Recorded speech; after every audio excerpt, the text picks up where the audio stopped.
संभाजी ब्रिगेडच्यावर ज्यावेळेस हल्ला करतात त्यावेळेस ते विरुद्ध विचारसरणीचे आहेत. हे निश्चित आहे ते भाजपचे कार्यकर्ते आहेत, ते शिवधर्म प्रतिष्ठानच्या नावाने काम करतात.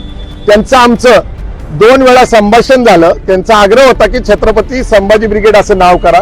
तांत्रिक अडचण अशी आहे की सचिन कांबळे यांनी संभाजी ब्रिगेड ही जी संघटना आहे तिच्या पुढे छत्रपती संभाजी ब्रिगेड नावाने ऑलरेडी मुंबईमध्ये रजिस्ट्रेशन केलेलं आहे आणि धर्मदाय आयुक्ताकडे नाव बदल करण्यासाठी आपण आग्रह धरला तर पहिली ती संघटना एक तर ती रद्द केली पाहिजे किंवा त्या संघटनेबरोबर आपण सामावून घेतलं पाहिजे. धर्मदाय आयुक्ताने कायदेशीर मार्गाने संभाजी ब्रिगेडला मान्यता दिलेली आहे. पुण्याच्या धर्मदाय आयुक्ताकडे त्याची नोंद आहे. कायदेशीर बाब होती. आमचं त्यांच्याशी संभाषण चालू होतं, परंतु त्यांचा अग्रेसिव्हपणा हा काय फक्त छत्रपती संभाजी ब्रिगेड नाव करण्यामुळं किंवा संभाजी ब्रिगेड याच्यामुळे संभाजीराजेंचा अपमान होतो ही गोष्ट खरी नाहीये.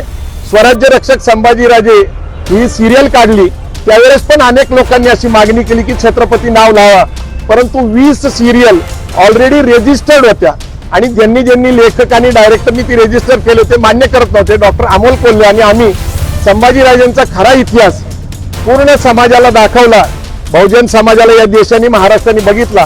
त्यावेळेस सुद्धा अशा अनेक धमक्या आल्या होत्या की त्याचं नाव छत्रपती संभाजी महाराज सिरियल करा, म्हणजे ती सिरियल होती अमोल कोल्हेंची.